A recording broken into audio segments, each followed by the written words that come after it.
Bible सचित्र लेखमाला याचा हा भाग 3.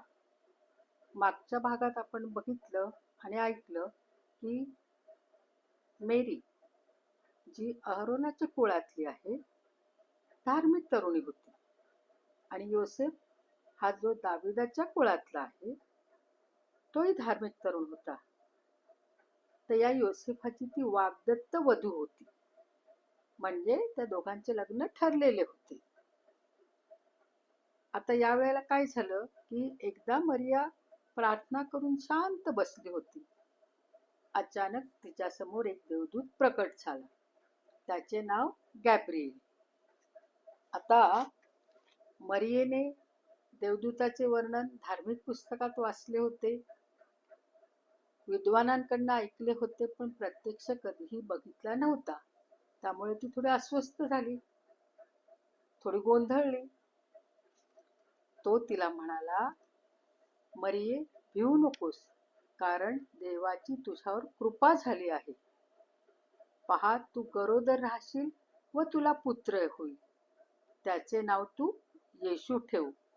तो थोर होईल, त्याला परात्पराचा पुत्र म्हणतील, आणि तो याकोबाच्या घराण्यावर युगानुयुग राज्य करील. त्याच्या राज्याचा अंत कधीही होणार नाही. मरिया देवदूताला म्हणाली, हे कसे होईल, कारण मी तर कुमारी आहे. देवदूत तिला म्हणाला, पवित्र आत्मा तुझ्यावर येईल, देवाचा पवित्र आत्मा तुझ्यावर येईल, परात्पराचे सामर्थ्य तुझ्यावर छाया करील. म्हणून ज्याचा जन्म होईल त्याला पवित्र, देवाचा पुत्र असे म्हणतील. पहा, तुझ्या नात्यातली अलिशिबा, हिलाही म्हातारपणी पुत्रगर्भ राहिला आहे, आणि जिला वांझ म्हणत तिला हा 6वा महिना आहे, कारण देवाला काहीही अशक्य नाही.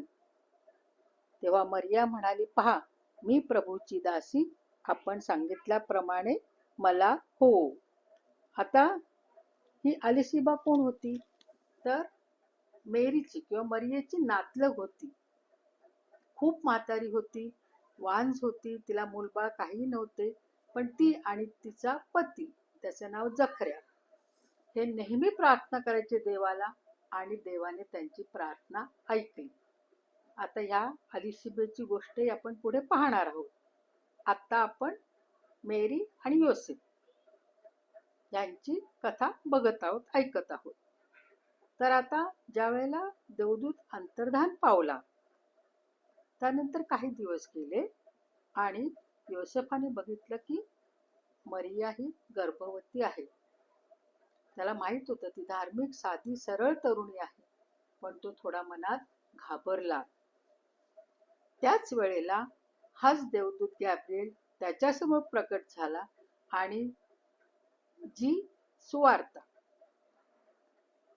त्या देवदूताने मरियेला सांगितली होती तीच योसेफाला सांगितली, आणि म्हणाला, तिचा स्वीकार करण्यास भिवू नको.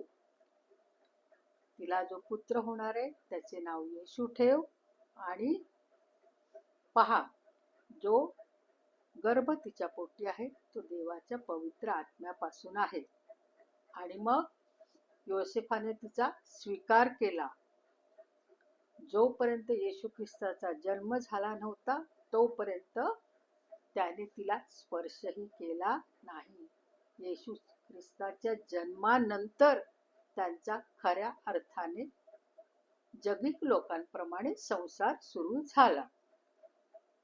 तर आता ही जेव्हा गर्भवती झाली मरिया, त्यावेळेला ते कुठे राहत होते, तर नासरेत या गावी.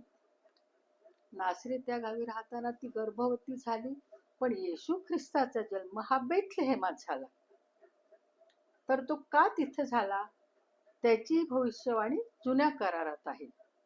आणि येशू ख्रिस्ताच्या जन्माच्या वेळी मेरी आणि योसेफ हे दोघेही बेथलेहेमास का गेले, कशाला गेले, याची आपण सविस्तर चर्चा करणार आहोत किंवा बघणार आहोत, ऐकणार आहोत हे पुढच्या अध्यायात, पुढच्या लेखामध्ये.